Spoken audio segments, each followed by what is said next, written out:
Press the bell icon on the YouTube app and never miss another update from Adda 247. Bell icon दबाइए, अड्डा 247 की सारी notifications पाइए। Adda 247 government job in your pocket.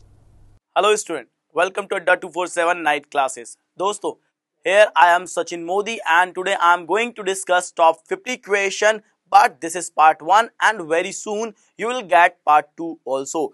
अगर आपको ये पसंद आता है तो जरूर इस वीडियो को लाइक करें, शेयर करें और हमारे चैनल को सब्सक्राइब करें। तो चलिए विदाउट वेस्टिंग आवर टाइम हम सीधे मूव करते हैं हमारे क्वेश्चन नंबर 1 पे। जैसा कि गाइज आप देख रहे हैं, हमारा क्वेश्चन नंबर 1 आपके सामने स्क्रीन पर आ चुका है। क्वेश्चन नंबर 1 कहता है, from the given alternative words select the word which can not be formed using the letter of the given word. यानी कि देखिए, इस क्वेश्चन का मीनिंग आप सब समझ गए होंगे और वे सभी स्टूडेंट जो हिंदी मीडियम से हैं उन्हें मैं यहाँ पर इसको हिंदी में ट्रांसलेट करके बता देता हूँ। ठीक है, आपसे कहा गया है कि आपको यहाँ पर एक वर्ड दिया गया है। ठीक है, इन वर्ड का यूज करके नीचे आपको यहाँ पर कुछ 4 ऑप्शंस दिए गए हैं।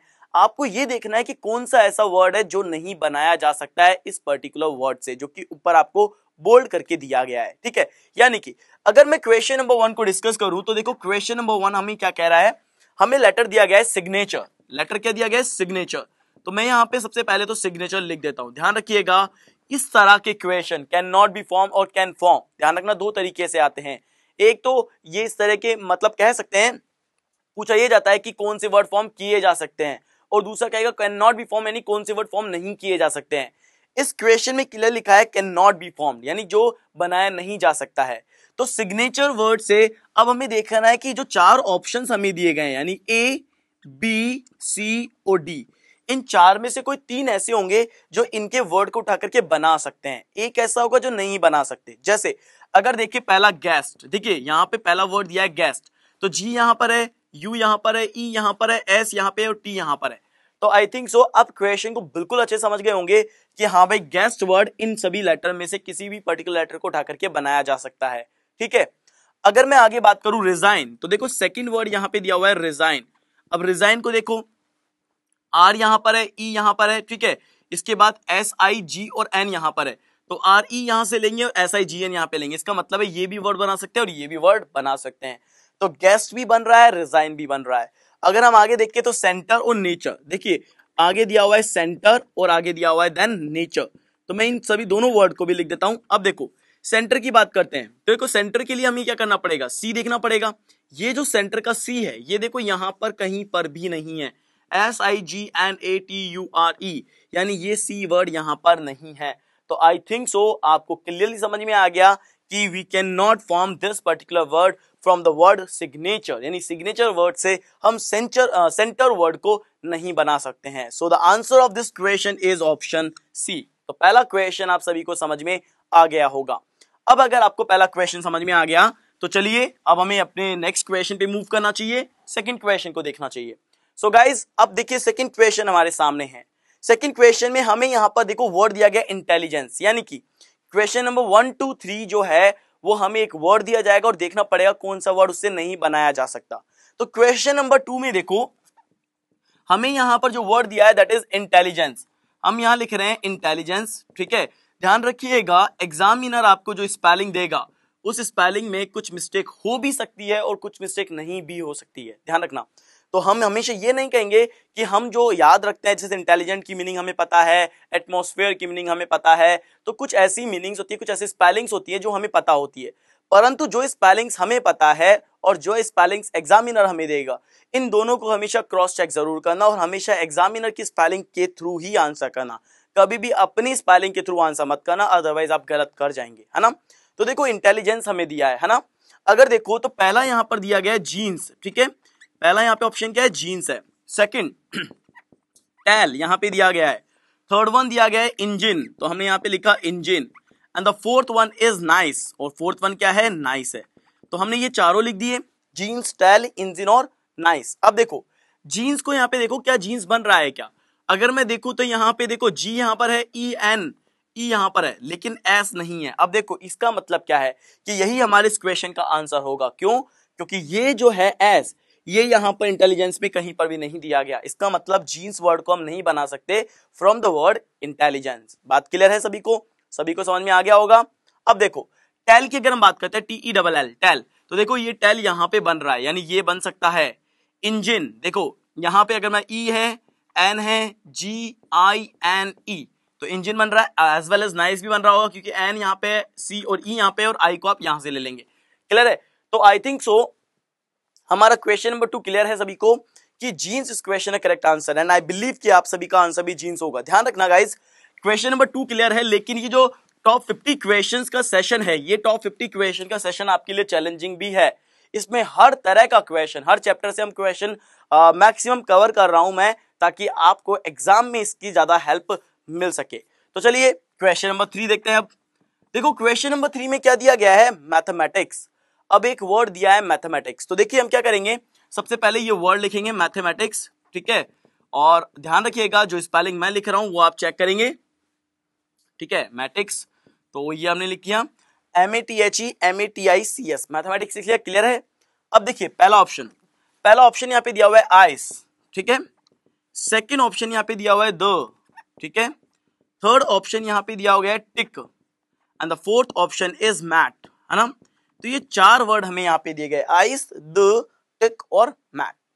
अब देखिए आइस, IC तो यहाँ पर है, E यहाँ पर है, यानी ये बन सकता है, और हमें देखना है कैन नॉट बी फॉर्म, जो नहीं बन सकता। THE, D भी बन रहा है, यानी ये भी बन रहा है।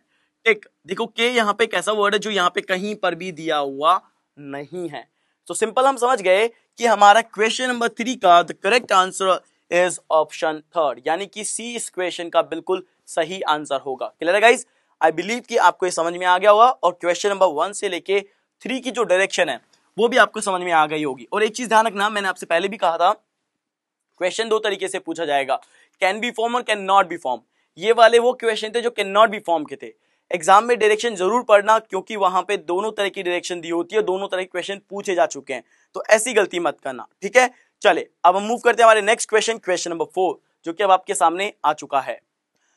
अब देखिए स्टूडेंट, क्वेश्चन नंबर 4 के अंदर हमें यहाँ पर जो क्वेश्चन दिया है वो नंबर सीरीज का दिया हुआ है, यानी कि सिंपली जो क्वेश्चन मार्क आपको दिख रहा है, जो डॉट डॉट लाइन आपको दिख रही है, इसका मतलब सिंपली हम ये समझते हैं, क्वेश्चन ये कह रहा है फाइंड द नेक्स्ट टर्म। यानी कि अगर मैं देखूं तो क्वेश्चन नंबर 4 है find the next term in the series, ठीक है। हमें यहाँ पे सीरीज का नेक्स्ट टर्म देखना है। क्लियर है ना?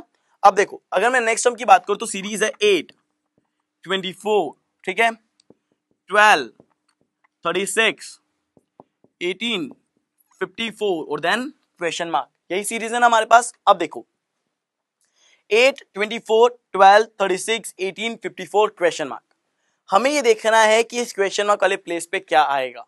अब क्वेश्चन मार्क वाले प्लेस पे क्या आएगा, तो एक आइडिया क्या कहता है, सबसे पहले देखते हैं कि ये इसका मल्टीप्लीकेशन है 3 का, है ना, और यहाँ पे देखो 8 ये चॉइस है, तो ये भी सोच में आता है कि सर ये 3 का, ये भी 3 का मल्टीपल है, ये भी 3 का मल्टीपल है, लेकिन एक टर्म अगर यहाँ पे पता होती तो हम आगे का मल्टीपल निकाल लेते। अब अगर ऑप्शन पे भी जाएंगे तो ऑप्शन पे कुछ भी हो सकता है, क्योंकि 8 है, 12 है, 18 है। देखो यहाँ पे 8 से 12 4, 12 से 18 6, तो 18 से अगर हम सीधे 8 लेंगे तो 24 पे आते हैं, ठीक है, 26 पे आते हैं, तो यहाँ पे 26 दूना 52 और 26 दिया 78, ठीक है, यानी 78, तो 26 और 78 होना चाहिए, लेकिन 26 तो हमारे कहीं ऑप्शन में ही नहीं है, यानी ये जो है पैटर्न ये अप्लाई नहीं होगा। ये पैटर्न तब अप्लाई होता है यहाँ पे में एक नंबर पता होता है और देन हमसे क्वेश्चन मार्क करते हैं, ठीक है। चलो तो दूसरा पैटर्न देखते हैं। अब दूसरा पैटर्न क्या है, देखिए अगर हम यहाँ पे बात करें तो देखो ये कह सकते हैं कि ये 8 है और ये 24 है और ये 12 है, ठीक है। यहाँ पे देखो 12 का डबल 24, 18 का डबल कितना हो गया 36 हो गया। अब 18 का डबल 36 है, 12 का डबल 24 है, तो 54 किसका डबल होगा 27 का, तो 27 दूनी का 54, यानी दूसरा पैटर्न क्या हुआ कि भाई ये इसका डबल हो गया, ये जो है इसका डबल है, तो ये जो डबल होगा 27 का होगा। और अगर 27 का होगा तो देखो आपको क्लियरली पता लग रहा है कि 27 इसका मतलब है हमारा ऑप्शन नंबर 1 इस क्वेश्चन का करेक्ट आंसर है, ठीक है। अब और आगे समझो, और दूसरी चीज क्या हो सकती है, यानी second pattern, this is the first tricks जो मैंने आपको बताई है, आप सीधे सीधे आंसर निकाल सकते थे। सेकंड ट्रिक देखिए, सेकंड वे देखिए इस क्वेश्चन को सॉल्व करने का। इस क्वेश्चन को अगर आपको सॉल्व करना है तो आप ये भी कह सकते हैं सर ये देखो ये मल्टीप्लाई बाई है 3 and divide by 2 this particular number. पहले आप 3 से मल्टीप्लाई करो, 3 से मल्टीप्लाई करेंगे हमारे पास क्या आएगा 24 आएगा, 24 से हमें 12 लाना है, यानी कि हम डिवाइड बाई क्या करेंगे 2 करेंगे, तो ये आ गया। इसी तरह से अब आप क्या करो, अगेन मल्टीप्लाई बाई 3 करो, तो 12 या 36 हो गए। इसे डिवाइड करो 2 से, यानी कि क्या हो गया 18 हो गया। अब इसे देखो यहाँ पे मल्टीप्लाई करो 3 से, तो डिवाइड करोगे 2 से तो आपके पास फिर से क्या आएगा 27 ही आएगा। इट मींस जो सेकंड तरीका है उससे आपको ये पता लगे कि इस 8 का क्या रोल है, लेकिन फर्स्ट ट्रिक से आपको ये नहीं पता लग रहा था इस 8 का क्या रोल है। क्यों? आप सीधे सीधे हाफ करते हुए चल रहे थे और सीधा सीधा आंसर आ रहा था। लेकिन दोनों तरीके से आप देख रहे थे कि दोनों तरीके से हमारा जो आंसर आ रहा था दैट इज 27 था। क्लियर है? तो आई बिलीव कि आपको पहला तरीका भी समझ में आ गया होगा एंड आई बिलीव कि आपको दूसरा तरीका भी समझ में आ गया होगा। तो किसी तरह का डाउट आपको इस क्वेश्चन में तो नहीं रहा होगा। क्लियर है गाइस? तो आई थिंक सो क्वेश्चन नंबर 4 सबका क्लियर है। अगर क्वेश्चन नंबर 4 सबका क्लियर है तो चलो हमें नेक्स्ट क्वेश्चन की तरफ मूव करना चाहिए और हमें देखना चाहिए हमारा नेक्स्ट क्वेश्चन नहीं क्वेश्चन नंबर 5 क्या है। तो गाइस देखो, जैसा कि क्वेश्चन नंबर 5 भी आपका जो है सीरीज का ही है। अगेन अगर हम देखें तो क्वेश्चन हमसे ये कह रहा है फाइंड द नेक्स्ट टर्म, यानी कि अगला टर्म देखना है इस सीरीज में, है ना। अगर देखो तो क्वेश्चन नंबर 5 में देखो दिया हुआ है 2 6 12, है ना। 2 6 12 20 30, इसके बाद दिया हुआ है 42, दिया हुआ है 56 और दिया हुआ है क्वेश्चन मार्क, है ना। ये सब दिया हुआ है। देखो क्या क्या है, 2 है 6 है 12 है 20 है 30 है 42 है 56 है और देन क्वेश्चन मार्क है आपके पास। अब आपको ये देखना है कि इस क्वेश्चन मार्क वाले प्लेस पर क्या आएगा, कौन सा नंबर यहां पर आएगा। अगर हम यहां पर इसके क्वेश्चन मार्क वाले प्लेस पे नंबर की बात करें तो देखो यहां पर क्या है, 2 तिया 6 है 6 दूना 12 है, ये बात समझ में आ रही है। अब 12 से 8 20 है, 20 से 30 है। अब आप देखो तो हम यहां पर अगर डबल करेंगे तो सीरीज के अंदर डबल होना चाहिए, यानी मल्टीप्लाई बाय 2 नहीं कर सकते। फिर दूसरी चीज देखेंगे, 2 से शुरू हो रही है 56 तक पहुंची है, यानी सीरीज में कुछ एडिशन चल रहा होगा, बहुत ज्यादा तो सीरीज टफ नहीं होगी। तो हम क्या करेंगे, सबसे पहले हमने ऐड किया 4, ठीक है। फिर 6 और 6 12 होते हैं, इसका मतलब 6 ऐड किया। 12 और 8 20 होते हैं, इसका मतलब है 8 ऐड किया। फिर हम यहाँ पे ऐड कर रहे हैं 10, फिर हम ऐड कर रहे हैं 12 और फिर हम ऐड कर रहे हैं 14। इसका मतलब डेफिनेटली हमें ऐड कितना करना पड़ेगा, 16 ऐड करना पड़ेगा। तो देखो बहुत सिंपल हो जाएगा, 56 और 16 2517, ठीक है, ये हो जाएगा। तो यहां पर हमारा आंसर क्या होना चाहिए, 72 होना चाहिए। और 72 अगर हम देखें तो हमारा ऑप्शन नंबर 3 एब्सोल्युटली करेक्ट है कि yes 72 is the next term in this particular series. तो देखो आपको इस सीरीज का सही आंसर मिल गया। इस सीरीज का सही आंसर क्या है, 72 है। क्लियर है स्टूडेंट? आई बिलीव कि क्वेश्चन नंबर 5 क्लियर है। तो चलिए, अगर क्वेश्चन नंबर 5 क्लियर है तो अब हमें यहाँ पे मूव करना है क्वेश्चन नंबर 6 पे। और क्वेश्चन नंबर 6 देखिए हमारा फिर से जो है वो सीरीज का क्वेश्चन है ना। तो आई बिलीव कि 5 क्वेश्चन आपने सॉल्व किए, पांचों के आंसर आपके भी सही आए होंगे और बिल्कुल मेरे से मैच कर रहे हैं।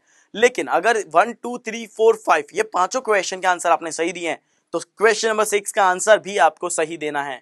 अब देखो क्वेश्चन नंबर 6 क्या है, दिया हुआ है 4, ठीक है, -8, टर्म ध्यान रखना माइनस भी यूज की है। फिर 16, देन टर्म यूज है माइनस के 32, 64 और यहां पर है नेक्स्ट टर्म, है ना। अब आपको ये देखना है कि 4 -8 16 -32 देन 64 और देन क्वेश्चन मार्क। हमें यहां पर 64 के बाद जो प्लेस है वो कौन सी होगी ये समझनी है। तो देखो अगर मैं यहाँ पे देखूं तो 4 है और 8 है। देखो यहाँ पे ये कह सकता हूँ 4 × 2, लेकिन भाई 4 है -8 है, इसका मतलब क्या किया मैंने, माइनस के 8 किए होंगे। तो 4 में से 4 या 0 और देन -4, तभी हम वहां पे पहुंचेंगे। लेकिन यहाँ पे -8 है, यानी -12 करना पड़ेगा। क्या करना पड़ेगा, -12। तो 4 से मैं -12 करूंगा तो मैं -8 पे पहुंचूंगा। या तो ये तरीका हो या दूसरा तरीका क्या हो, मैं ऑल्टरनेट पे चला जाऊं सीधा। मैं देखूं यहाँ पे 4 है और वहां पे 16 है, इसका मतलब सीधे सीधे मल्टीप्लाई किससे किया होगा, 4 से किया होगा। फिर देखो 16 है और 64 यहाँ पे, 64 यहाँ पे, इसका मतलब है अगेन क्या किया होगा, मल्टीप्लाई बाय 4 किया होगा। तो देखो मल्टीप्लाई बाय 4 16, मल्टीप्लाई बाय 4 64। तो सिंपल यहाँ पे मल्टीप्लाई बाय 4 करेंगे तो 8 -8 है, गुणा 4 करेंगे तो -32 हो गए। यानी अगेन हम यहां पर लेंगे तो मल्टीप्लाई बाय क्या करेंगे, 4 करेंगे। अब जैसे हमने मल्टीप्लाई बाय 4 किया, माइनस के 32 × 4 इज इक्वल टू व्हाट। देखो 32 का डबल होता है 64, 64 का डबल होता है 128। It means the answer of this question is -128। अब देखो यहां पर ये पता लग गया कि -128 हमारा इस क्वेश्चन का करेक्ट आंसर है, पहली चीज। अब देखो आगे अगर हम बात करें कोई और दूसरा तरीका, कि और दूसरा तरीका क्या है। देखो 4 दूना 8, 8 दूना 16, 16 दूना 32, 32 दूना 64, तो 64 दूनी का 128। तो इस क्वेश्चन का जो करेक्ट आंसर होगा वो क्या हो रहा है, हमारे पास 128 आ रहा है। क्लियर है? तो आई थिंक सो ये समझ में आ गया होगा सभी को कि किस तरीके से यहां पर हमें आंसर मिल रहा है। चलिए तो क्वेश्चन नंबर 6 सभी का क्लियर है। चलिए तो अब हमें मूव करना है हमारे नेक्स्ट क्वेश्चन यानी क्वेश्चन नंबर 7 पे, ठीक है। और देखते हैं हमारा जो क्वेश्चन नंबर 7 है वो हमसे यहाँ पर क्या पूछ रहा है। तो देखो अब क्वेश्चन नंबर 7 की बात करते हैं। क्वेश्चन नंबर 7 हमारा जो है अगेन ये एक सीरीज का क्वेश्चन है, लेकिन आई बिलीव कि इस सीरीज को आप सभी लोग क्रैक कर लेंगे। क्यों? क्योंकि ये जो क्वेश्चन अब आपके सामने है, ये क्वेश्चन कई बार एसएससी में आ चुका है। आई मीन टू से कि ये क्वेश्चन रिपीटेड रहता है, यानी हमेशा इस तरह का क्वेश्चन एग्जाम में आता रहता है। तो चलो अगर इस क्वेश्चन की बात करें तो लिखा हुआ है 7, देन लिखा हुआ है 26, इसके बाद लिखा हुआ है 63, देन यहाँ पे दिया हुआ है 124, देन दिया हुआ है 215, 342 और देन है क्वेश्चन मार्क, है ना। ये सभी नंबर हैं 7, 26, 63, 124, 215, 342 और देन क्वेश्चन मार्क। अब आप देख रहे होंगे कि सर एक स्मॉल नंबर यानी 7 से शुरू हो रही है सीरीज और 342 पे जा रही है, इसका मतलब क्या है? ये जो है डेफिनेटली मल्टीपल तो रहा होगा। मल्टीपल अगर होगा तो मल्टीपल यानी 7 को मैं किसी ऐसे नंबर से मल्टीप्लाई करूं कि 26 पे आ जाऊं तो पॉसिबल ही नहीं है, क्योंकि 7 से या तो 21 पे आऊंगा या 28 पे आऊंगा, है ना। 24 पे भी नहीं आ सकता, 25 पे भी नहीं आ सकता, 6 पे भी और 7 पे भी नहीं आ सकता, है ना। अब देखो या तो मैं ये करूं 7 या 21 यानी 7 इंटू 3 करूंगा 21 आएगा, और ये 26 है, इसका मतलब मुझे 5 ऐड करना पड़ेगा, तो इंटू 3 प्लस 5 करूंगा, है ना। लेकिन यहाँ पर तो देखो ऑब्वियस ही बात है 26 को 3 से मल्टीप्लाई करूंगा तो पॉसिबल ही नहीं है, तो ये मल्टीपल वाला तो जो प्लान है वो फेल हो गया। तो ध्यान रखना when a question near a square और क्यूब, जब कोई भी क्वेश्चन जो नियर होता है किसके, स्क्वायर के या फिर क्यूब के, तो हमेशा वही पैटर्न यहाँ पे लगता है, पहली बात। दूसरी बात, स्क्वायर और क्यूब के नजदीक होगा या तो वही पैटर्न लगेगा या डिफरेंस से आप इसे सॉल्व कर पाएंगे, और डिफरेंस में भी आप डायरेक्टली डिफरेंस नहीं निकाल पाएंगे, डिफरेंस में भी फिर आपको हो सकता है डबल और ट्रिपल डिफरेंस लेना पड़ जाए, तब आप इस सीरीज को सॉल्व कर पाएंगे। ध्यान रखिएगा। अगर मैं इस क्वेश्चन की बात करूं तो देखो 7 कैसे आ रहा है, 7 आता है 2 के क्यूब में से 1 को माइनस करेंगे। अगर 2 का क्यूब है तो उसमें से 1 माइनस करेंगे तो 8 माइनस 1 क्या आ रहा है, 7 आ रहा है। बात समझ में आ रही है? यानी कि ये चीज बिल्कुल क्लियर हो गई होगी। इसी तरह से देखो 3 का क्यूब 27 माइनस 1 यानी कि 27 माइनस 1 इज इक्वल टू 26, ये भी चीज क्लियर है। इसके बाद अगर हम बात करें तो 4 का cube minus 1, 64 minus 1 it mean 63, ये चीज क्लियर हो गई होगी। फिर देखो 5 का क्यूब माइनस 1 यानी 125 माइनस 1 तो इट मीन 124, ये भी क्लियर है। 6 का क्यूब माइनस 1 यानी 216 माइनस 1 इट मीन 215, ये भी क्लियर हो गया होगा। देन 7 का क्यूब माइनस 1 तो 343 माइनस 1 इट मीन 342, ये भी क्लियर हो गया होगा। तो अब देखो आपको पैटर्न पता लगा। पैटर्न क्या है? पैटर्न है कुछ ये 2 का cube minus 1 it mean simply कह सकता हूं क्यूब माइनस 1, क्यूब माइनस 1 का यहाँ पे क्या चल रहा है, पैटर्न चल रहा है, और क्यूब चल रहा है नंबर सीरीज में, ठीक है। अब देखो 8 cube minus 1, 512 minus 1 is equal to 511, और 511 इस क्वेश्चन का करेक्ट आंसर। इट मींस हमारा जो ऑप्शन नंबर बी है इस क्वेश्चन का एब्सोल्युटली करेक्ट आंसर है, बिल्कुल सही आंसर है। तो आई बिलीव कि आपको क्वेश्चन नंबर 7 है जो समझ में आ गया कि कैसे हमें इस तरह के क्वेश्चन को एग्जाम में सॉल्व करना है। क्लियर है?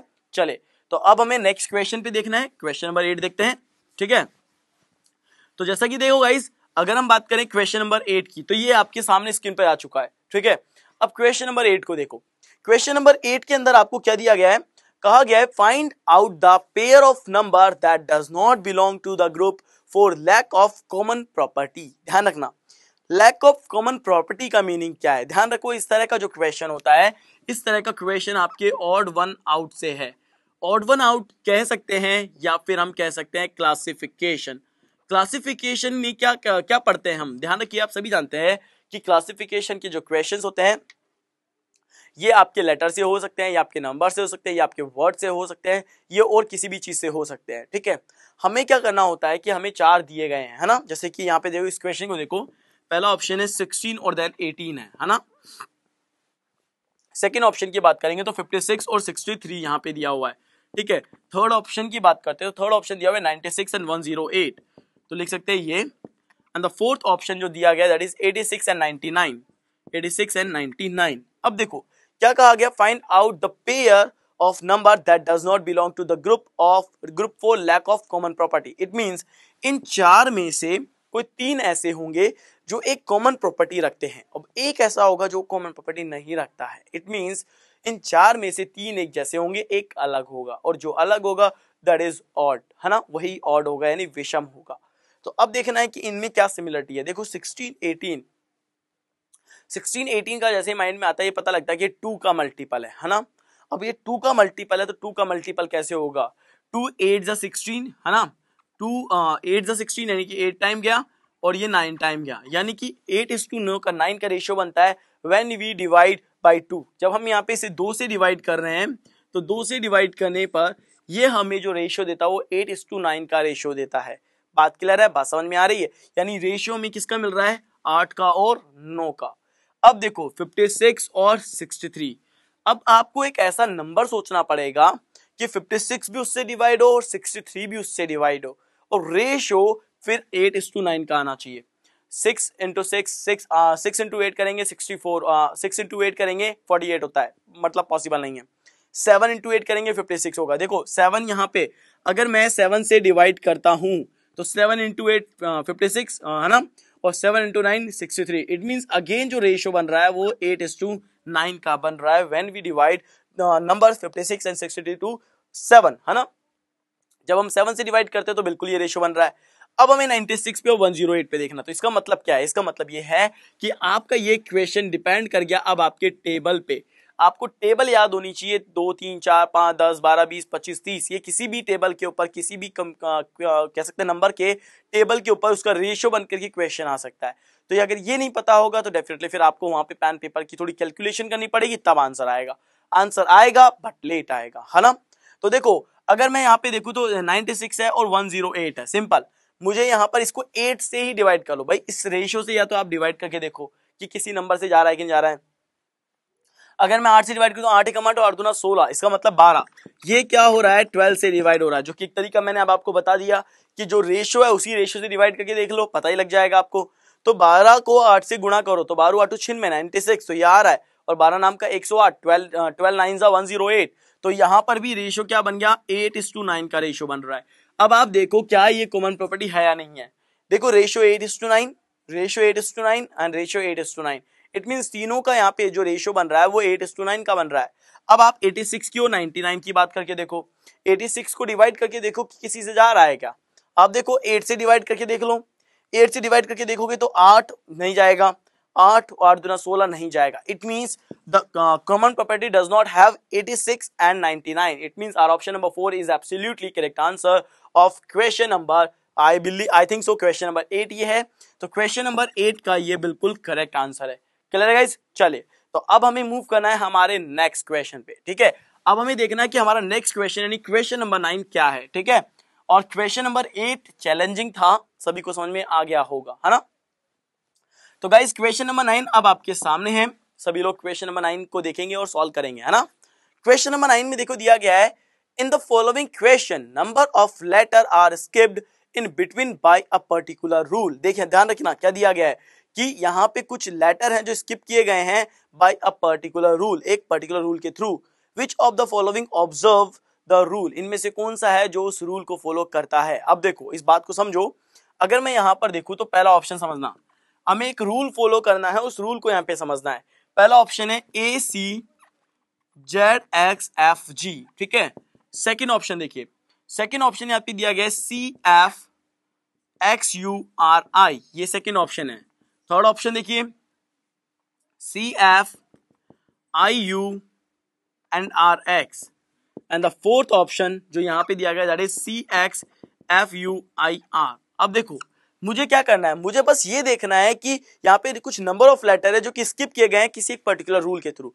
अब वो एक पर्टिकुलर रूल मुझे देखना है। देखो ए यहाँ पर है, ए के बाद सी आ रहा है, ठीक है, एक छोड़ दिया, सी के बाद जेड आ रहा है, या फिर आप ये देखो ए का अपोजिट जेड, सी का अपोजिट एक्स, लेकिन एफ का अपोजिट नहीं है, यानी कि ये एक पर्टिकुलर रूल पे नहीं है ना। आगे देखो, देखो सी का अपोजिट एक्स, एफ का अपोजिट यू, लेकिन यहाँ पे देखो फिर इनके बीच में एक का डिफरेंस है ना, लेकिन इसके बीच में कोई डिफरेंस नहीं है, इसका मतलब ये भी नहीं होगा। फिर आगे देखेंगे सी का अपोजिट एक्स, एफ का अपोजिट यू, आई का अपोजिट आर, है तो सही, लेकिन देखो ये पहला है, ये अंतिम है, तो ये यहां पर ऐसा होना चाहिए, तो ये वैसा भी नहीं है, ये भी नहीं होगा। तो देखो CFI 3 6 9 है ना, 24 21 18, और देखो ये पैटर्न में है, कैसे, सी का अपोजिट एक्स है, एफ का अपोजिट यू है और आई का अपोजिट आर है ना। सो the answer of question number 9 is option number 4। ये हमारे इस क्वेश्चन का बिल्कुल सही आंसर होगा ना गाइस। ध्यान रखिए कि अगर आप इस सभी क्वेश्चन को सॉल्व कर रहे हैं तो आपको अपने हर एक क्वेश्चन के आंसर को मेरे आंसर के साथ मैच करना होगा और देखना होगा कि कौन सा हमारा सही आंसर है और उस क्वेश्चन का लॉजिक क्या है। क्योंकि इंपॉर्टेंट ये नहीं है कि हम किसी क्वेश्चन को सॉल्व कर रहे हैं और उसका आंसर दे रहे हैं, लॉजिक ये है कि हमारा लॉजिक और यहाँ पर जो आप कर रहे हैं उसका लॉजिक क्या वो सेम है, डिफरेंट है तो कितना डिफरेंट है। और अगर सेम आंसर आ रहा है उस क्वेश्चन से दो लॉजिक लग रहे हैं तो ये वेल एंड गुड है। तो ध्यान रखना, हमें अपने अपने माइंड को बहुत तेजी से चलाना होगा और हर एक चीज को समझना होगा। ठीक है, चलो अब हमें क्वेश्चन नंबर 10 पे मूव करना चाहिए, है ना। So guys now question number 10 देखो अब आपके सामने आ चुका है और क्वेश्चन नंबर 10 अब हमें देखना है कैसे सॉल्व करना होगा। ठीक है, तो देखो क्वेश्चन नंबर 10, क्वेश्चन नंबर 10 में बोला है which one of the given responses, यानी कि गिवन रेस्पॉन्स में से कौन सा एक कह रहा है would be a meaningful order of the following, यानी कि एक मीनिंगफुल ऑर्डर में हमें जमाना है। इस तरह के क्वेश्चन आपके CHSL में गाइस सबसे ज्यादा आते हैं और एक क्वेश्चन तो डेफिनेटली है, आएगा ही आएगा, है ना। अगर मैं यहाँ पे देखूं तो सबसे पहले दिया हुआ है सेंटेंस, क्या दिया हुआ है सेंटेंस, पहला वर्ड। सेकंड वर्ड की हम बात करते हैं, सेकंड वर्ड है वर्ड, यानी कि ये खुद ही अपने आप में वर्ड दे दिया। थर्ड देखो यहां पे दिया हुआ है चैप्टर, तो चैप्टर यहां पे ले रहे हैं हम। फोर्थ वन देखिए, फोर्थ वन दिया हुआ है फ्रेजेस, ठीक है, तो हम लिखेंगे फ्रेज, ठीक है, ये हो गया phrase. And the fifth one that is paragraph, ठीक है, तो PARAGRAPH, ठीक है, तो हमने ये लिख लिया। अब देखो अब हमें इसे मीनिंगफुल ऑर्डर में जमाना है, बात है इसकी एक मीनिंगफुल ऑर्डर में जमाने की। ठीक है, तो अब देखिए मीनिंगफुल ऑर्डर इसका क्या हो सकता है। आपको दिया हुआ है सेंटेंस, ठीक है, सेंटेंस में हम समझ सकते हैं वर्ड होता है, ठीक है, सेंटेंस है, वर्ड है, चैप्टर है, फ्रेज है, पैराग्राफ है। तो आपको ये तो सबसे पहले समझना पड़ेगा कि चैप्टर पहले आएगा या पैराग्राफ पहले आएगा। ऑब्वियस ही बात है, पहले कौन आएगा, चैप्टर आएगा, चैप्टर आएगा। इट मींस अगर इसकी ऑर्डर की बात करूंगा तो इसके ऑर्डर में सबसे पहले आना चाहिए 3, क्लियर है। अब 3 आते ही आपके माइंड में सबसे पहले चीज क्लिक होगी, अगर 3 यहां पर है तो हमारे 3 किस ऑप्शन में आ रहा है, ये आपको करना है। अब इससे देखिए क्या फायदा होगा, इससे फायदा होगा कि आपको ये पता लग जाएगा कि हमारे कितने ऑप्शन ऐसे हैं जो रिजेक्ट हो रहे हैं। अब जैसे देखो अगर मैं बात करूं तो हमारे पहले ऑप्शन में दिया हुआ है 4, सेकंड में दिया हुआ है 2, थर्ड में दिया हुआ है 3 और लास्ट में दिया हुआ है 1। 3 केवल हमारे थर्ड ऑप्शन में है। थर्ड ऑप्शन में देखो क्या दिया हुआ है 3 5 1 4 2। अब सीधे सीधे आप इसे लिख लेना 3 5 1 4 2। ये लिखने के बाद ऐसा नहीं है कि 3 आपने देखते ही आंसर कर दिया, है ना, ये ध्यान रखना।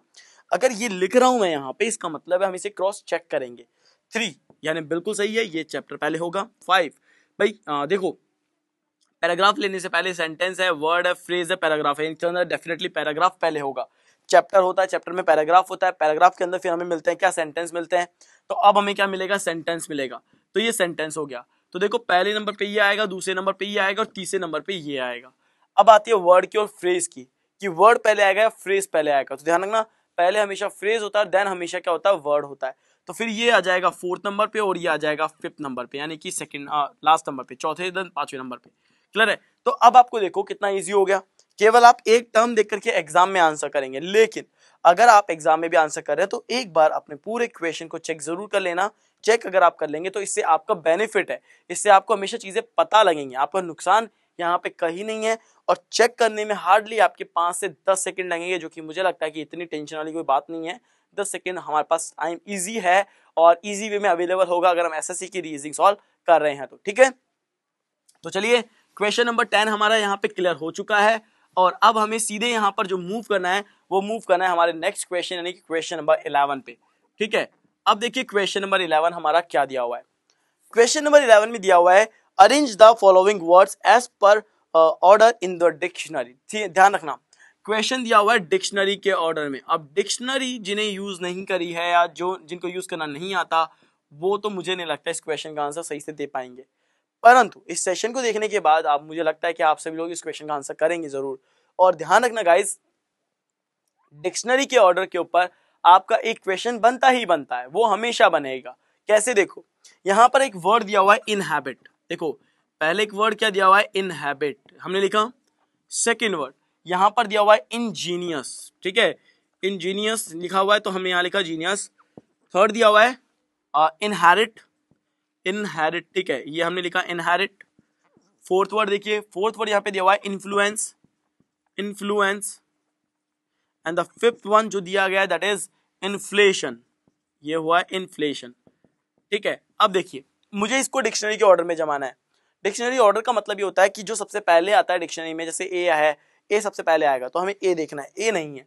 अब सभी में कॉमन क्या है, देखो यहाँ पे ध्यान रखना, कॉमन देखना पड़ेगा। तो कॉमन देखने के लिए देखो आई एन कॉमन है, आई एन यहाँ भी कॉमन है, आई एन यहाँ भी कॉमन है, आई एन यहाँ भी कॉमन है, आई एन यहाँ भी कॉमन, पांचों में आई एन कॉमन। इसका मतलब है क्या, सबसे पहले मैं आई देखता हूँ, आई के बाद देखा तो एन भी सब में कॉमन है, एन देखा। अब एन के बाद देखिए यहाँ पे एच है, यहाँ पे जी है, यहाँ पे एच है, यहाँ पे एफ है और यहाँ पे भी एफ है। अब एक बात बताओ कि पहले एच आएगा, जी आएगा या एफ आएगा? आई बिलीव कि आप सभी को पता होगा पहले एफ आता है, फिर जी आता है और देन एच आता है। यानी डिक्शनरी में पहले कौन आएगा, एफ आएगा। अब एफ किस किस में, यहाँ तो एच है, यहाँ जी है और यहाँ पे एच है, इसका मतलब इन दोनों में। तो इसका मतलब क्या है कि पहले और दूसरे नंबर पे इनमें से कोई एक आने वाला है। अगर इनमें से कोई एक आने वाला है तो देखो एफ यहाँ पे है, एल यहाँ पे है, तो अगला वर्ड यहाँ पे ए है और देन यहाँ पे यू है। अब ए पहले आएगा या यू पहले आएगा? डेफिनेटली ए पहले आएगा। इसका मतलब है कि पहले नंबर पे आएगा आपका 5, ये पहले नंबर पे आएगा और ये चला जाएगा आपके दूसरे नंबर पे। तो अब आपका एफ तो क्लियर हो गया है ना, एफ जैसे क्लियर होता है। अब जी आएगा तो देखो इन तीनों में केवल एक ही जी है, तो ये आ जाएगा आपके तीसरे नंबर पे। अब देखो दोनों में एच है, एच के बाद यहाँ देखो तो यहाँ पे ए है और यहाँ पे ई है, इसका मतलब ये आएगा आपके चौथे नंबर पे और ये आ जाएगा आपके पांचवें नंबर पे। इट मीन्स आपका ऑर्डर क्या रहेगा, 5 रहेगा, 4 रहेगा, 2 रहेगा। तो 5 4 2, ठीक है, इसके बाद 1 और देन 3, तो 1 और देन 3 यानी 5 4 2 1 3 और 5 4 2 1 3 is our option number 4। Option number 4 is absolutely correct answer of this question. तो हमारा ऑप्शन नंबर 4 जो है इस क्वेश्चन का बिल्कुल करेक्ट आंसर है। क्लियर है? तो आई बिलीव कि आपको ये समझ में आ गया कि कैसे हमने क्वेश्चन नंबर जो 11 है इसे सॉल्व किया है। अब देखो, अब हम चलते हैं हमारे नेक्स्ट क्वेश्चन यानी कि क्वेश्चन नंबर 12 पे और देखते हैं कि हमारा जो क्वेश्चन नंबर 12 है वो यहाँ पर क्या है। तो जैसा कि गाइज अब आप देख रहे हैं क्वेश्चन नंबर 12 अब आपके सामने आ गया है।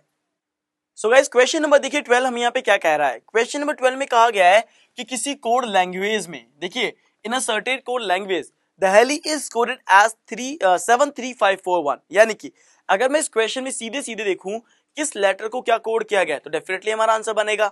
देखो कैसे, यहां पर दिया गया है दहली, ठीक है, और दहली को यहां पे कोड किया गया है 73541। इसी तरह से दिया गया है कलकत्ता, ठीक है, कलकत्ता को यहां पे कोड किया गया है 8258, इसके बाद दिया हुआ है 9662 और दिया गया है कैलिकट, ठीक है। अब देखिए इसे हम कहते हैं नंबर कोडिंग, इसे हम क्या कहते हैं, नंबर कोडिंग। यानी कि अगर आपका कोई भी लेटर होता है जिसे आप नंबर से कोड करते हैं तो उसे आप कुछ यहां पर इस तरीके से रिप्रेजेंट करते हैं। अब हमें ये देखना है कैलिकट को कैसे कोड करना है। तो ध्यान रखिए गाइज, अगर आपके पास कभी किन्हीं 2 लेटर के कोड दिए हुए हो नंबर में और तीसरा लेटर आपको दिया जाए और उसका आपसे कोडिंग पूछा जाए तो आपको इसकी जितने भी टर्म यहाँ पे दिए गए हैं इसके सभी टर्म को आपको इन्हीं में से ढूंढना पड़ेगा। देखिए कैसे, जैसे CAL यहाँ पर है तो 825 भी यहाँ पर है, यानी C को कोड 8 से किया गया है। अब आप यहाँ पे अगेन C देख रहे होंगे तो अगेन यहाँ पे देखो 8 से ही कोड किया गया है। अब आप A को देख रहे होंगे, A को यहाँ पे 2 से कोड किया तो A भी यहाँ पे देखो, 2 भी यहाँ पे देखो। तो बात समझ में आ गई होगी कि लेटर का कोड फिक्स है, चाहे C कितनी ही बार जो है रिपीट हो, चाहे A कितनी ही बार रिपीट हो। तो आप देखो CAL तो 825, तो CAL यहाँ पे क्या क्या लिखेंगे, 825 लिखेंगे, है ना। अब देखो I यहाँ पर है, I सबसे लास्ट में यहाँ पे यानी कि 1 आएगा तो 8251 हो गया। अब आगे देखो CUT कट यहाँ पर है और अगेन CUT कट यहाँ पर है और कट यहाँ पर है तो 896 यहाँ पे होगा तो 896। So the answer of this question is 8251896। Clear है गाइज?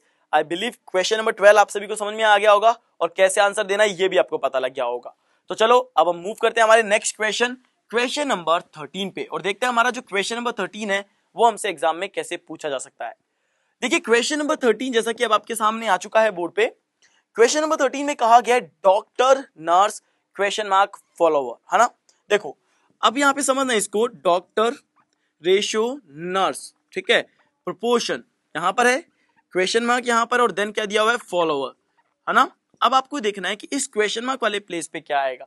बहुत सिंपल सा क्वेश्चन है, इस तरह के क्वेश्चन को हम कहते हैं एनालॉजी, इसे हम क्या बोलते हैं, एनालॉजी। और ये होती है हमारी वर्ड एनालॉजी, यानी जो वर्ड पे रिलेटेड होती है।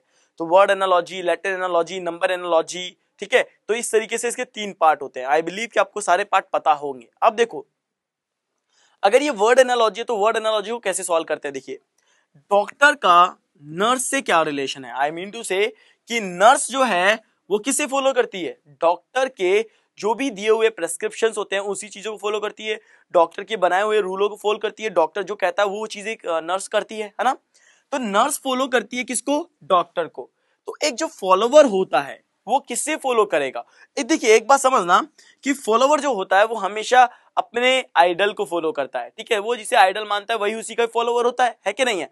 अगर मैं ऑप्शन की बात करूं तो देखो दिया हुआ है एम्प्लॉयर। फॉलोवर का एम्प्लॉयर से क्या रिलेशन है? कोई रिलेशन नहीं है, यानी ये आंसर नहीं बनेगा। लीडर, ध्यान रखिएगा, अगर कोई लीडर है, जैसे कि अगर हम बात करते हैं लीडर का, अगर मैं नाम लेता हूं तो मुझे हमेशा एक ही नाम याद आता है इस वक्त तो, और वो है आवर प्राइम मिनिस्टर जो है नरेंद्र मोदी, है ना। मुझे उन्हीं का नाम सबसे ज्यादा याद आता है। और अगर वो लीडर हैं तो देखो उनके फॉलोवर्स लाखों में नहीं है, करोड़ों में नहीं है, मुझे लगता है कि बहुत ज्यादा है, और शायद मेरी काउंटिंग में वो नहीं आएंगे। इतने फॉलोवर्स इस समय हमारे प्राइम मिनिस्टर के हैं।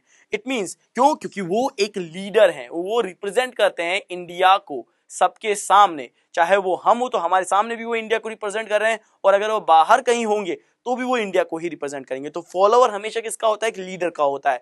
अगर मैं थर्ड और फोर्थ ऑप्शन की बात करूं तो वर्कर और मैनेजर, इनकी कभी कोई फॉलोवर नहीं होते हैं। ये अपना काम करते हैं, काम करके अपने घर जाते हैं, ठीक है। तो इनके फॉलोवर नहीं होंगे, फॉलोवर हमेशा होता है एक लीडर का।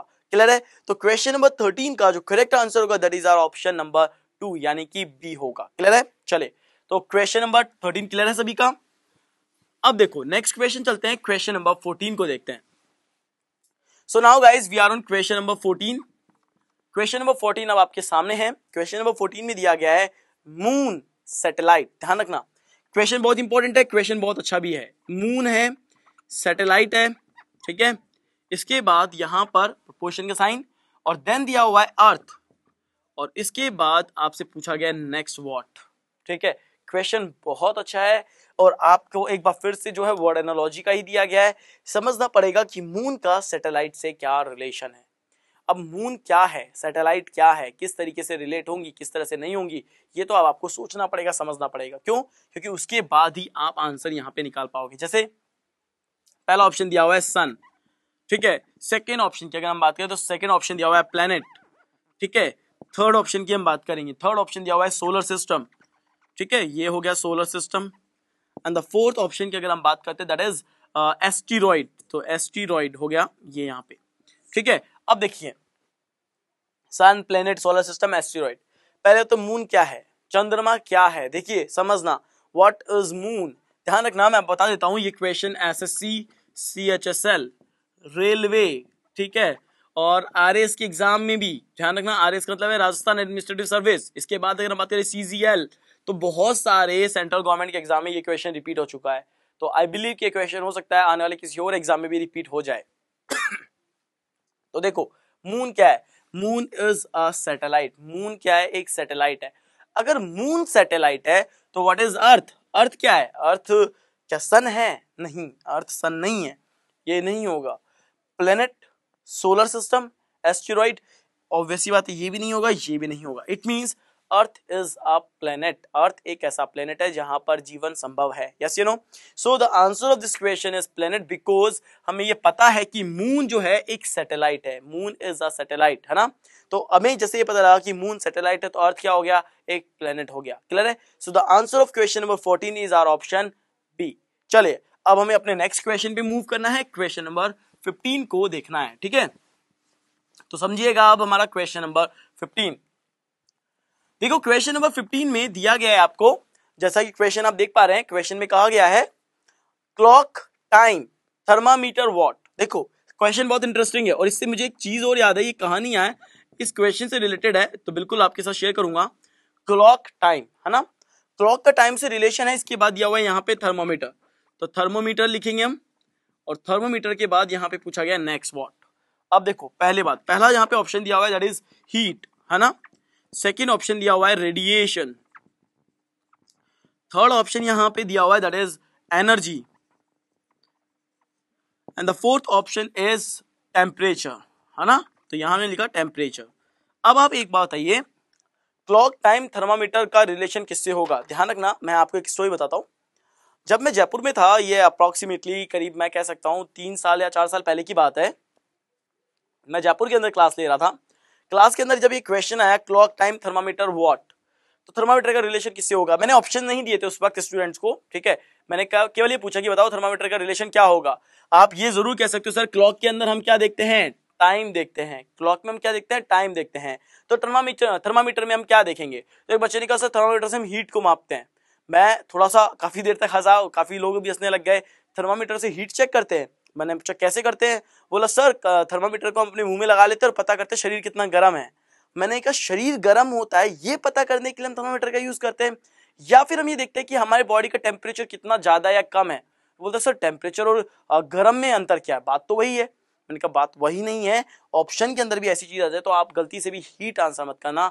बॉडी का टेम्परेचर अलग होता है और हीट एक अलग बात है। हीट का मतलब वो कितनी भी डिग्री सेंटीग्रेड पे जा सकती है, लेकिन बॉडी का टेम्परेचर हमेशा फिक्स होता है। तो थर्मामीटर जो होता है वो हमेशा मेजरमेंट करता है हमारी बॉडी के टेम्परेचर को। तो ध्यान रखिएगा, अगर आप में से किसी को भी अगर ये पता हो कि थर्मामीटर का रिलेशन हीट से होता है तो ये कभी नहीं होगा। इसी तरह से रेडिएशन नहीं होगा, एनर्जी नहीं होगा। सो the answer of this question is temperature. क्यों कि हम थर्मामीटर से क्या मीजर करते हैं, हम थर्मामीटर से टेम्परेचर को मीजर करते हैं। क्लियर स्टूडेंट, तो ये है हमारा क्वेश्चन नंबर 15 और अब हमें यहां पर मूव करना है नेक्स्ट क्वेश्चन, क्वेश्चन नंबर 16, ठीक है, जो कि अब आपके सामने आ गया। अब देखो क्वेश्चन नंबर 16 में क्या दिया हुआ है। क्वेश्चन नंबर 16 में कहा गया है आपसे फियर, और फियर को यहां पे बोला गया थ्रीट और देन एंगर और इसके बाद है क्वेश्चन मार्क। देखिए क्वेश्चन फिर से एनालॉजी का है, समझना। दिया हुआ है फियर, ठीक है, और फियर के बाद दिया हुआ है थ्रीट और देन आपको यहां पर जो है प्रपोर्शन का साइन है, और इसके बाद दिया हुआ है एंगर, और एंगर के बाद आपको यहां पर क्वेश्चन मार्क दिया हुआ है, ठीक है। अब आप ये देखो फियर, थ्रीट, प्रपोर्शन, एंगर और देन क्वेश्चन मार्क। अब आपको देखना है फियर का थ्रीट से क्या रिलेशन है। देखिए फियर का मतलब होता है डर, ठीक है, और थ्रीट का मतलब क्या होता है, डराना। थ्रीट का मतलब आपको किसी से डर होता है या कोई आपको थ्रीट कर रहा है, तो कुछ एक तरह से डर से ही रिलेटेड है। It means both are the synonym. ये क्या है, सिनोनिम्स हैं किसके, डर के। अगर आपको किसी चीज से डर लग रहा है, हो सकता है आपको उससे फियर हो सकता है आपको उससे थ्रीट हो, यानी आपको हो सकता है कोई डरा रहा हो, तो that is the synonyms of these word. यानी कि फियर और थ्रीट क्या है, एक सिमिलर वर्ड, एक सिनोनिम्स है। तो वर्ड एनालॉजी के अंदर आपका एक वन ऑफ द टाइप भी है वर्ड एंड दियर सिनोनिम्स, और अगर वर्ड एंड दियर सिनोनिम्स हैं तो गाइस ध्यान रखना वर्ड एंड दियर एंटोनिम्स भी हो सकते हैं। तो एंटोनिम्स के ऊपर भी क्वेश्चन बन सकता है। अब अगर हम बात करते हैं एंगर, एंगर का मतलब होता है गुस्सा, भड़कना, ठीक है, उत्तेजित हो जाना किसी बात से लेके। लेकिन उत्तेजित का मतलब वो पॉजिटिव नहीं, नेगेटिव सेंस में हम बात कर रहे हैं, क्योंकि एंगर जो होता है वो नेगेटिव सेंस को इंडिकेट करता है। अब एंगर यहां पर है, ऑप्शंस देखिए, ऑप्शंस दिए हुए हैं। कंपल्सन, देखो कंपल्सन का मतलब तो ये किसी चीज के लिए है कि आपके लिए कंपल्सन है करना या नहीं करना, that is the different thing. यानी कंपल्सन का एंगर से यहाँ पे किसी तरह का कोई भी सिनोनिम से लेकर के कोई रिलेशन नहीं है। सेकंड अगर हम बात करें पैनिक, पैनिक का मतलब क्या होना कि आप किसी चीज से पैनिक हो, परेशान हो। लेकिन गुस्सा होना एंड पैनिक होना दो both are the different thing, ध्यान रखना। पैनिक का मतलब है किसी चीज से परेशान होना एंड एंगर का मतलब होना गुस्सा होना। तो ये ध्यान रखना, पैनिक जो है एक कह सकते हैं फर्स्ट कह सकते हैं या प्राइमरी या सेकेंडरी स्टेज है, लेकिन anger is the tertiary stage, यानी हायर स्टेज होती है एंगर, तो ये नहीं होगा। इसके बाद है प्रोवोकेशन और then force. Force is a different thing, तो वैसे भी नहीं होगा। प्रोवोकेशन, देखो प्रोवोकेशन का मीनिंग क्या होता है, भड़काना या भड़कना, किसी बात से गुस्सा हो जाना तुरंत ही। तो हम ये समझ सकते हैं कि एंगर जो है, एंगर का सिनोनिम्स यहाँ पे हो जाएगा, वो होगा प्रोवोकेशन होगा। क्लियर है? So the answer of question number 16 is our option C. तो देखो इससे आपको क्या फायदा हुआ, इससे आपको देखो ऑप्शंस को समझने से एक चीज ये भी पता लगी कि हमें एक साथ 4 वर्ड पता लगे। अगर हम कहते हैं एंगर है, एंगर इट मींस प्रोवोकेशन होगा, तो बाकी 3 का हमें मीनिंग नहीं पता होगा तो दिक्कत होगी, है ना।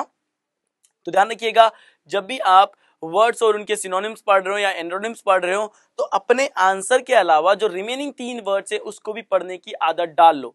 उससे क्या होगा, आपका वोकैब सेशन इनहैंस होगा। वो अगर वो वोकैब का जो पार्ट है अगर वो इनहैंस हो रहा है तो इसका मतलब आपके इंग्लिश में भी ये एक्स्ट्रा काम करेगा, आपके लिए फायदेमंद होगा। ठीक है, तो the answer of this question is provocation. Clear है? चले अब हम मूव करते हैं हमारे नेक्स्ट क्वेश्चन नंबर 17 पे और देखते हैं हमारा क्वेश्चन नंबर 17, है ना।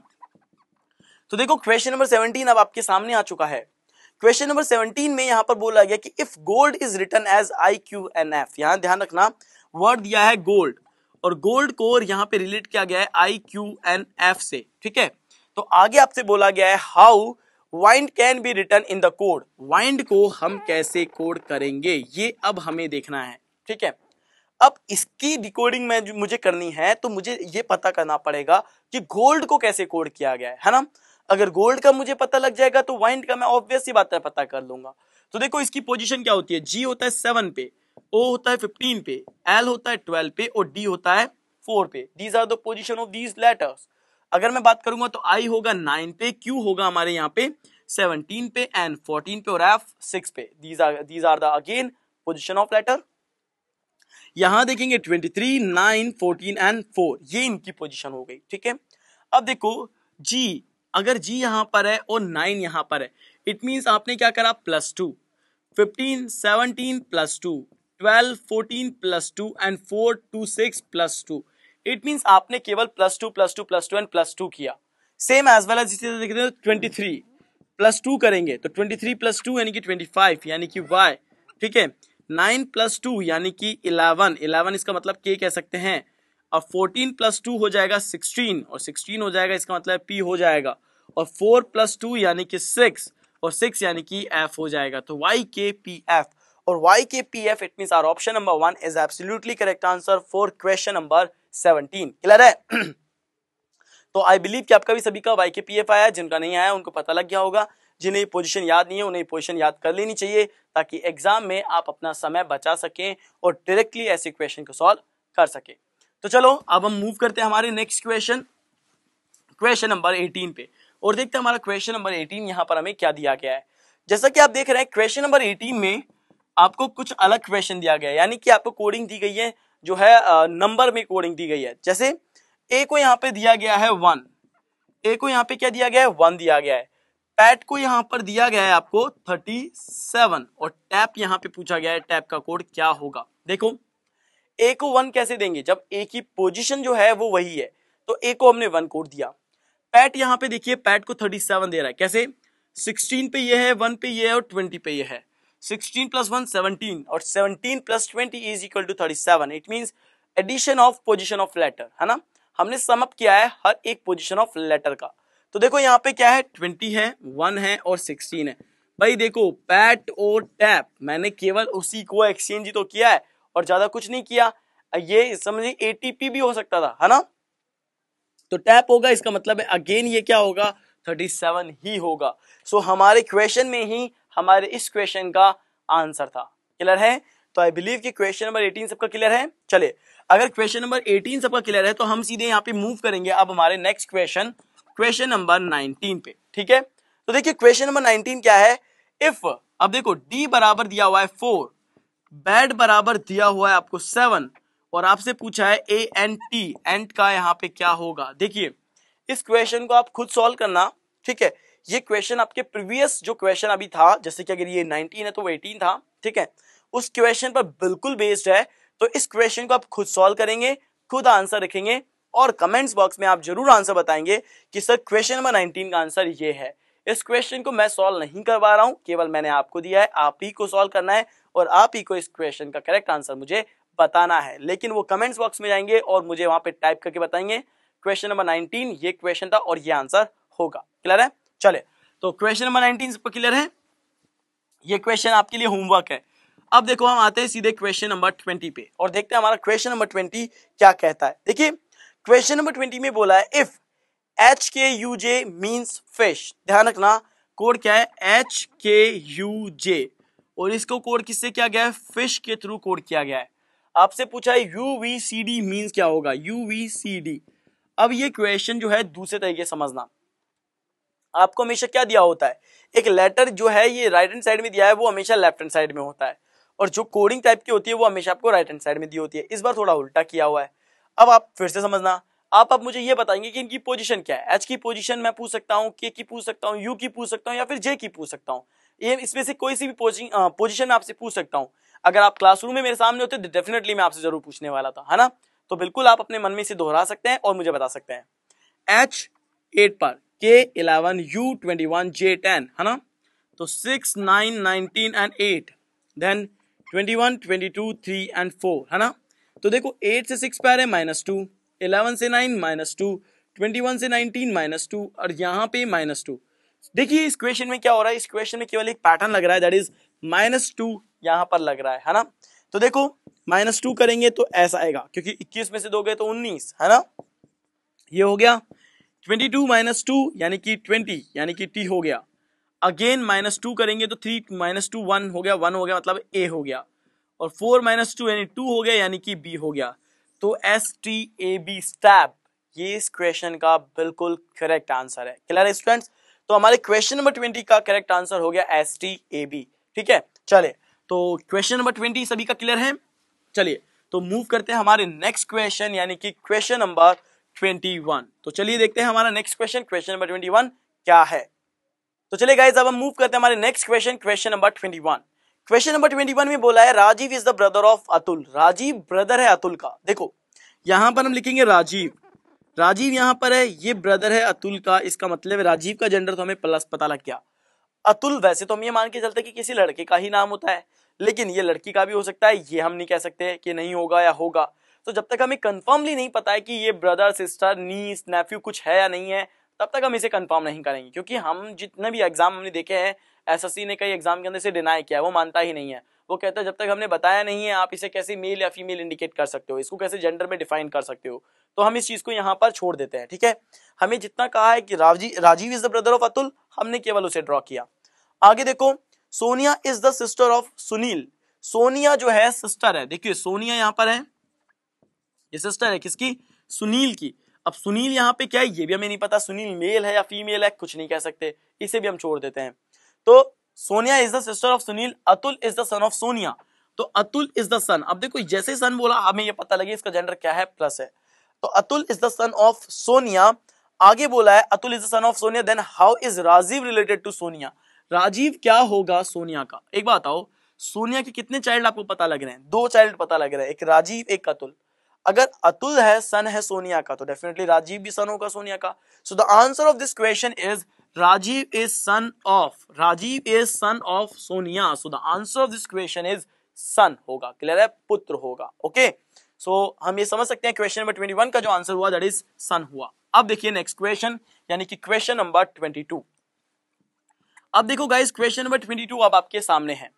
क्वेश्चन नंबर 22 में बोला है a family has a man, his wife, there 4 sons, ठीक है, उनके 4 पुत्र, एंड 3 वाइफ्स, और उनकी 3 पत्नियां। ओके, एंड देयर वाइफ्स, उनकी पत्नियां, ध्यान रखना 3 नहीं है यहाँ पे, देयर है।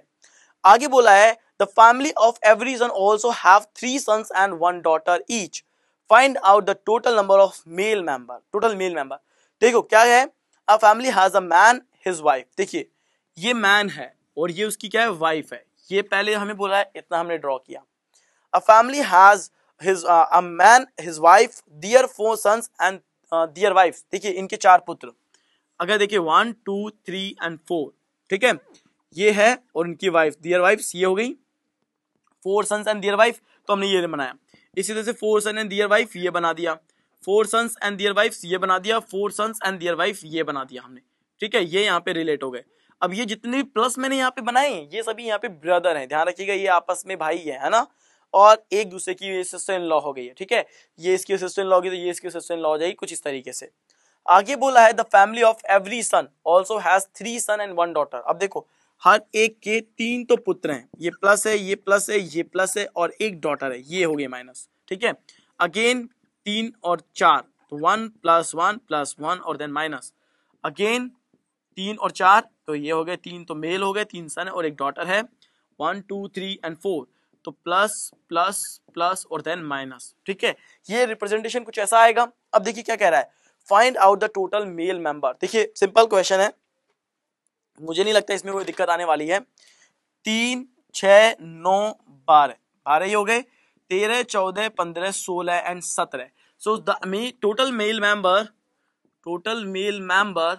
या टोटल मेल कह सकते हैं, मेल इन नंबर इज 17। तो answer of this question is 17। Clear guys, आप सभी को समझ में आ गया होगा कि क्वेश्चन नंबर 22 का आंसर कैसे 17 आ रहा है। चलिए तो अब हम मूव करते हैं हमारे नेक्स्ट क्वेश्चन, क्वेश्चन नंबर 23, और देखते हैं क्वेश्चन नंबर 23 का आंसर क्या होगा। देखो क्वेश्चन नंबर 23 यहां पर दिया गया है कुछ इस तरीके से, इफ L डिनोट मल्टीप्लाई, ध्यान रखना L किसे डिनोट कर रहा है, मल्टीप्लाई को डिनोट कर रहा है। m यहाँ पे डिनोट कर रहा है डिवाइड को, m डिनोट डिवाइड, फिर p डिनोट प्लस, p यहाँ पे डिनोट कर रहा है प्लस को, और q डिनोट कर रहा है माइनस को, q किसे डिनोट कर रहा है माइनस को। आपसे बोला find the value of 16p24, जैसे कि 16p24 m8q, इसके बाद है 6m, मैं यहाँ पे लिख देता हूँ q जो है माइनस को रिप्रेजेंट कर रहा है, 6m2l3 is equal to what, ये हमें फाइंड आउट करना है। ठीक है, अब देखिए क्या दिया है 16p24m q, और इस तरीके से यहां पर देखो p का मतलब प्लस है, ठीक है, m का मतलब डिवाइड, q का मतलब माइनस, m का मतलब डिवाइड और l का मतलब मल्टीप्लाई। तो क्या होगा 16 24 8 6 2 3, यही होगा। सबसे पहले हम क्या करते हैं, अप्लाई करते हैं बॉडमास, अप्लाई करते हैं, तो ये वैल्यू कितनी आएगी 3 और ये वैल्यू कितनी आएगी 3, यानी कि 16 प्लस 3 माइनस 3 इंटू 3, यही होगा। 16 और 3 कितने हो गए 19, 19 माइनस 6 तो 13 और 6 कितने होते हैं 19, यानी कि 13। अब देखो 13 यहां पर आ रहा है, ओके 3 3 9 हो रहा है, ओके सही 9 होगा यानी कि 10 होगा, क्लियर है। तो 16 और 3 19 और 3 3 9 हो गया, तो पहले मल्टीप्लाई करेंगे फिर एडिशन करेंगे, तो 19 में से 9 गए तो 10। सो the answer of this question is 10, यानी कि अगर हम बात करें तो ऑप्शन सी हमारे इस क्वेश्चन का बिल्कुल करेक्ट आंसर होगा, क्लियर है। तो गाइस क्वेश्चन नंबर 23 सभी को समझ में आया, ज्यादा कुछ नहीं किया। जो इक्वेशन हमें यहाँ पे दी गई थी इस तरह की फॉर्म में, इसे पहले हमने डिकोड किया, इसकी जगह हमने साइन लिखे, साइन को लिखने के बाद हमने इसे एक सिंगल लाइन पे सॉल्व किया। ध्यान रखिएगा मोस्ट ऑफ द क्वेश्चन या फिर मैं कहूँ कि मैथमेटिकल ऑपरेशन के 99.99% क्वेश्चन को आप केवल एक सिंगल लाइन पे सॉल्व कर सकते हो, ठीक है, बट ये आप पे डिपेंड करता है कि आप उसे किस तरीके सॉल्व कर रहे हो, किस तरह की अप्रोच आप काम में ले रहे हो। अब देखो क्वेश्चन नंबर 24 है ना, तो आई बिलीव कि 1 से लेके क्वेश्चन नंबर 23 तक आप सभी के काफी अच्छे मार्क्स आए होंगे, ठीक है, सभी ने काफी अच्छा परफॉर्म किया होगा। अब हम यहाँ पर मूव कर रहे हैं हमारे नेक्स्ट क्वेश्चन नंबर 24 पे। तो देखो क्वेश्चन नंबर 24 अब आपके सामने है। सो गाइस क्वेश्चन नंबर 24 हमें कह रहा है some equations are solved on the basis of a certain system, find out the correct answer for the unsolved equation on that basis. यानी कि एक बार फिर से अगर हम देखें तो हमें यहाँ पर कुछ इक्वेशन दी गई है, किसी एक सर्टेन रूल पर ये इक्वेशन बेस्ड है, किसी एक सर्टेन सिस्टम पर ये इक्वेशन बेस्ड है, हमें इस इक्वेशन को समझना पड़ेगा और इसे सॉल्व करना पड़ेगा। देखो कैसे, अगर हम देखें तो यहाँ पे दिया गया 8 + 8 इज इक्वल टू 72, है ना, इसके बाद दिया हुआ है 5 + 5 इज इक्वल टू 30, यहाँ पे दिया हुआ है, देन दिया हुआ है 7 + 7 इज इक्वल टू 56, और आपसे बोला गया है 6 + 6 इज इक्वल टू व्हाट, यहां पर ये क्या होगा। अब देखिए 6 + 6 का समझना है तो सबसे पहले ये देखना पड़ेगा 8 + 8 72 कैसे होता है भाई, 8 और 8 तो 16 होता है, और 16 और 72 का तो कोई मल्टीपल भी नहीं है, क्योंकि 16 × 4 करेंगे तो 64 होता है, 16 × 4 करेंगे 64 होगा, और 16 × 5 करेंगे 80 होगा। ये तो कह सकते हैं ना कि सब पहले इनको दोनों को ऐड कर लो, इसको मल्टीप्लाई बाय 5 करो, -8 कर लो, तो 16 × 5 = 80 -8 72। चलिए ये अप्लाई कर रहे हैं इंटू 5 -8। अब यहाँ पर देखो 5 × 8 करो, 8 × 5 = 40 हो गए। अब क्या करेंगे, क्या माइनस करेंगे, चलो माइनस नहीं कर सकते हैं, तो अगर हम 5 करेंगे तो 5 × 25, माइनस करेंगे 5 तो 20 पे आएंगे, पॉसिबल नहीं है। इसका मतलब यहाँ पर एक चीज समझ में आई होगी कि 5 × 5 करेंगे और देन 5 ऐड करेंगे। कैसे, देखो यहाँ पर ये चीज जब हमें क्रॉस में पता लगी तो हमें ये पता लगी कि सर ऐसा कर सकते हैं कि 5 × 5 करते हैं, ये जो एडिशन दिख रहा है इसे एडिशन मत करो, इसे मल्टीप्लाई कर लो, और फिर जो बच रहा है उसमें 5 ऐड कर दो तो 30 आ जाएंगे, यानी कि जिस नंबर से मल्टीप्लाई किया है उसमें उतना ही नंबर आप ऐड करोगे तो वैल्यू आएगी। इसी तरह से 8 × 8 करेंगे, 64 + 8 क्या आ जाएगा 72, यानी कि सेम नंबर को मल्टीप्लाई करो और देन उसमें वही सेम नंबर ऐड कर दो, यही होगा। यहां पर भी देखो 7 × 7 + 7 is equal to 56, 7 × 7 49 + 7 is equal to 56, ये 56 हमें देता है। इट मींस अगर देखें तो 36, 6 × 6 36 + 6 यहां पर होगा is equal to 42। So the answer of question number 24 is 42, and we can say our option B is absolutely correct answer of this question। Question बिल्कुल क्लियर है, क्वेश्चन कह सकते हैं क्रिस्टल क्लियर था, क्वेश्चन इजी भी था, ठीक है। ऐसे क्वेश्चन के लिए हमें केवल जो है हमारा जो कैलकुलेशन वाला माइंड है वही काम करेगा, यानी कि हम किसी भी वजह से जोड़ तोड़ करके उस नंबर को लेकर आए और फिर देन उस फंडे को, उस लॉजिक को रिमेनिंग जो सेट हमें दिए गए हैं उन सेट पर अप्लाई करें, तभी ऐसे क्वेश्चन के आंसर जल्दी आएंगे, है ना। चलिए, तो अब इस सेशन का हम लास्ट क्वेश्चन देखते हैं। क्यों? क्योंकि 25 क्वेश्चन के बाद आप सभी को पता है कि हमारा पार्ट 1 खत्म हो जाएगा और देन आपको जो है पार्ट 2 देखना पड़ेगा कि इसके पार्ट 2 के अंदर और कौन कौन से क्वेश्चन हमने रखे हैं। ठीक है, all the question are very important for SSC CHSL 2018। ये ध्यान रखिएगा, बहुत इंपॉर्टेंट भी ये हैं। ठीक है, क्वेश्चन नंबर 25 कहता है a man start from a point and walk 2 kilometre toward north. एक आदमी है, एक पॉइंट से चलना शुरू करता है और वो उत्तर दिशा में 2 किलोमीटर चलता है। ये कोई पॉइंट है, ये कोई मैन है, ये इस पॉइंट से चलना शुरू करता है उत्तर दिशा में और ये 2 किलोमीटर चलता है। ठीक है, आगे क्या कहा है, turn toward his right and walk 2 kilometre. फिर वो अपने दाएं मुड़ता है और 2 किलोमीटर चलता है। तो नॉर्थ का दायां क्या होता है, ईस्ट होता है। तो 2 किलोमीटर चल के ये चला गया ईस्ट में, 2 किलोमीटर चला है ना, राइट टर्न करके। फिर कहा है then turn right again and walk. अब इसके बाद केवल ये राइट टर्न करता है और चलना शुरू करता है। अब ये नहीं बोला डिस्टेंस कितनी होगी, तो अब देखो ईस्ट वाले का जो टर्न होता है वो साउथ डायरेक्शन में होता है।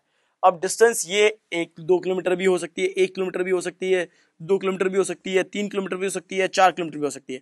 तो ये हमें पता नहीं है कि ये कितने किलोमीटर चला टर्न राइट करने के बाद। अब क्वेश्चन ये कहते हैं what is the direction now he is facing. देखिए अब ये किस दिशा में फेस कर रहा है ये तो सभी को पता है, चाहे 1 चले, चाहे 2 चले, चाहे 3 चले या फिर 4 साउथ मतलब 4 चले, आंसर क्या आएगा, साउथ आएगा। लेकिन अगर ये बोलता what is the direction from the initial point, अगर इनिशियल पॉइंट से डायरेक्शन पूछता तो ये भी हो सकती थी, ठीक है, ये भी हो सकती थी, ये भी हो सकती थी, तो 3 डायरेक्शन हो सकती थी। That case you have to give answer can not be determine. पर ये नहीं पूछा गया, बोला है कि राइट टर्न करने के बाद वो किस दिशा में देख रहा है। So the answer of this question is south. Clear है, तो इस क्वेश्चन का आंसर क्या हुआ, हमारा साउथ हुआ। So guys this is the overall top 25 question, और या फिर कह सकते हैं कि टॉप 50 क्वेश्चन का ये पार्ट 1 है जो यहाँ पर समाप्त होता है।